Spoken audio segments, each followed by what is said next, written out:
This morning, the reading is from John chapter 9, verses 1 to 41, but I have split it up this morning into three short passages, and in between the readings, I will talk to you. Thank you, Judith. And it's from the Message, all of them, isn't it? Yes. They're all from the Message. And it's headed, True Blindness. Walking down the street, Jesus saw a man blind from birth.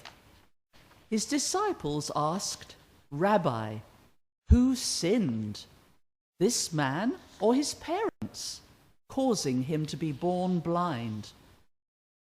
Jesus said, "You're asking the wrong question. You're looking for someone to blame. There is no such cause-effect here. Look instead for what God can do. We need to be energetically at work for the one who sent me here, working while the sun shines. When night falls, the workday is over. For as long as I am in the world, there is plenty of light. I am the world's light." He said this, and then spit in the dust, made a clay paste with the saliva, rubbed the paste on the blind man's eyes, and said, "Go, wash at the pool of Siloam." Siloam means sent. The man went and washed and saw.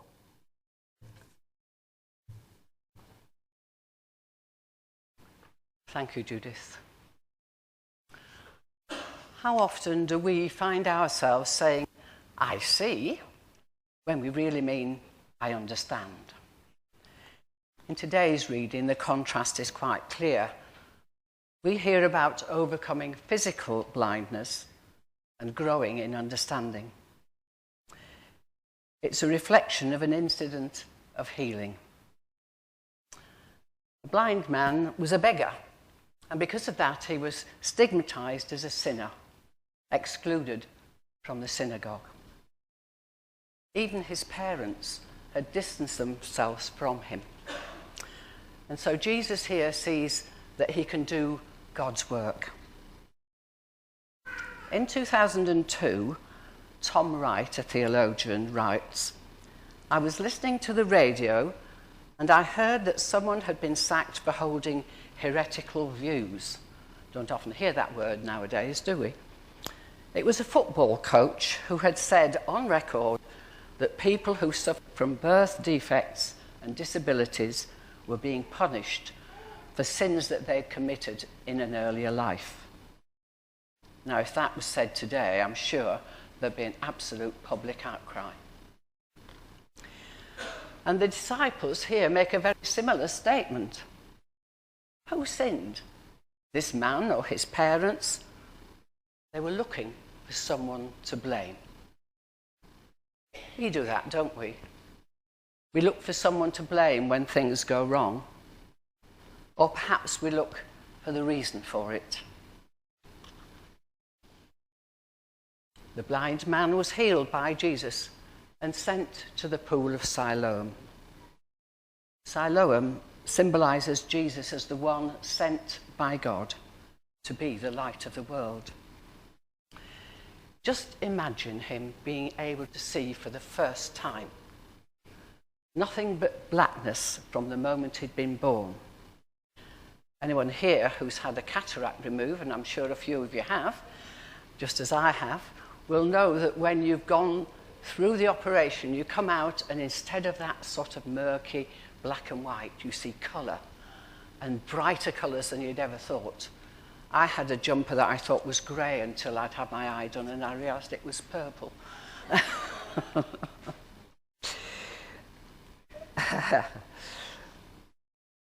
When I was training staff in a working life, and we had a blind person came into our care, I used to do a bit of training with them and put them with a mask on and see if they could negotiate their way around the building. It's quite a lesson, that, isn't it? Things that we take for granted that can't be done when you can't see. It taught them to be more caring and conscientious of those who were blind. Now, verse 5, Jesus says, I am the world's light. Only people will open their eyes and see. Those who witnessed the healing and the Pharisees were asking, can this be the same man?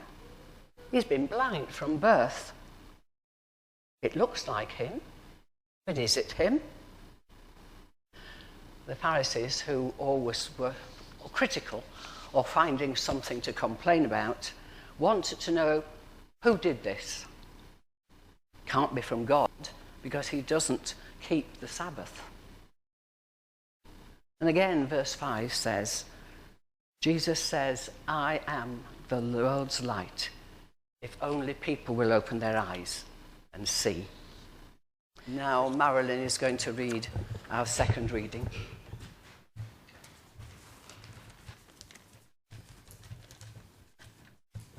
The second reading is from John chapter 9, verses 17 to 23. They went to the blind man. You're the expert who opened your eyes. What do you say to him? He said, he is a prophet. The Jews didn't believe it. They didn't believe the man was blind to begin with. So they called the parents of the man who was now bright-eyed with sight and asked them, is this your son, the one you say was born blind? So how is it that he now sees? His parents said, we know it is our son, and we know he was born blind, but we don't know how he came to see. We haven't a clue about who opened his eyes. Why don't you ask him? He's a grown man and can speak for himself. His parents said this because they were intimidated by the Jewish leaders, who had already decided that anyone who took a stand that this man was the Messiah would be kicked out of the meeting place. That is why his parents said, ask him, he is a grown man. Thanks be to God.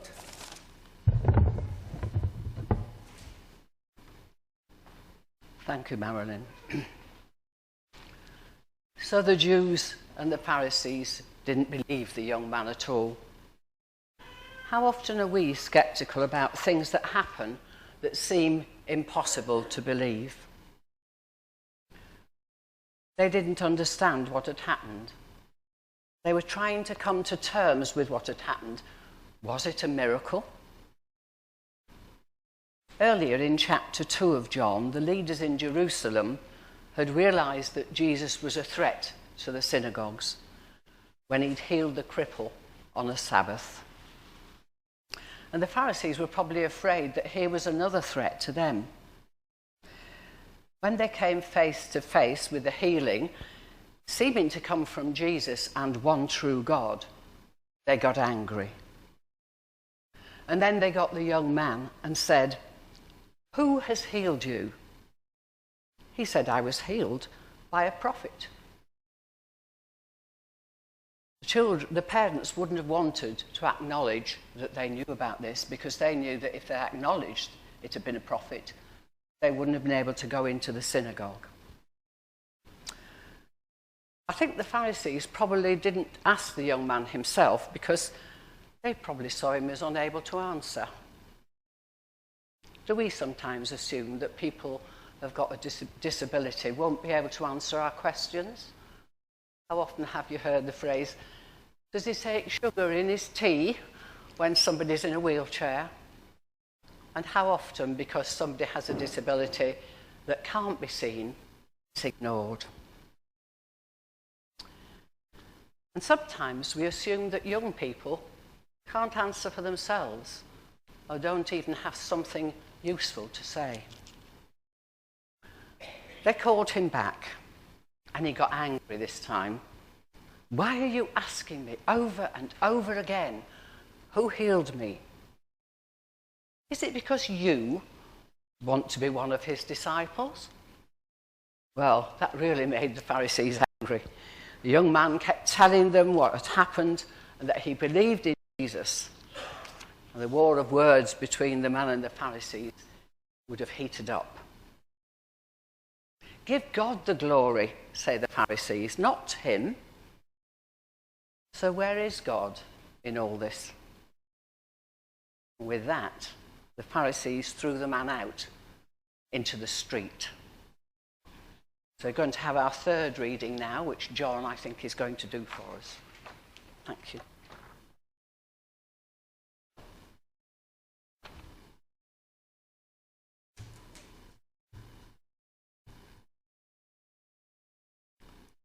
The third reading is from John chapter 9, verses 35 to 41 from the Message. Jesus heard that they had thrown the young man out and went and found him. He asked him, "Do you believe in the Son of Man?" The man said, "Point him out to me, sir, so that I can believe in him." Jesus said, "You're looking right at him. Don't you recognize my voice?" "Master, I believe," the man said, and worshipped him. Jesus then said, "I came into the world to bring everything into the clear light of day, to make all the distinctions clear, so that those who have never seen will see, and those who have made a great pretense of seeing will be exposed as blind." Some Pharisees overheard him and said, "Does that mean you're calling us blind?" Jesus said, "If you were really blind, you would be blameless. But since you claim to see everything so well, you are accountable for every fault and failure."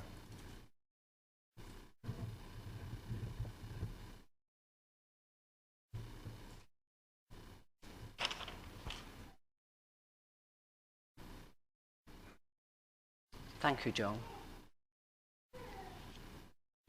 So Jesus returns to find a man who's grown in faith. Even in face of adversity, he makes a confession of faith in Jesus.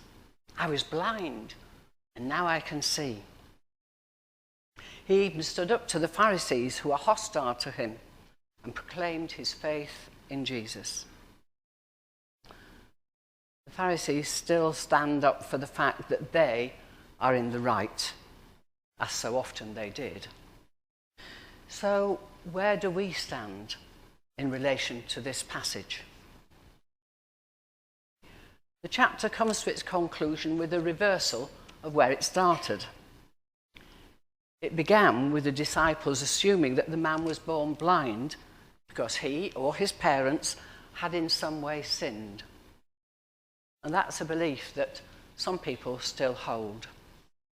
Why did that happen to you? There must have been something in the past. But it ends with a young man responding to Jesus with the words, "I believe." Jesus was saying again that he came into the world not to condemn, but to save those who followed him. The blind man had his sight restored, but his understanding of Jesus was much more gradual. Isn't it like that for some of us? We learn as children in Sunday school, or perhaps not. And then as we grow, we learn more. We come to church, we read our Bibles, and our understanding becomes more clear about what it's like to follow Jesus. First, the man who came to be able to see describes Jesus as a man, and then finally as a son of man. Jesus gave the man dignity. He involved him in his healing, sent him to the pool to be washed so that he would be complete again. We look back to Mark chapter 10. Jesus asked a blind man, "What do you want of me?"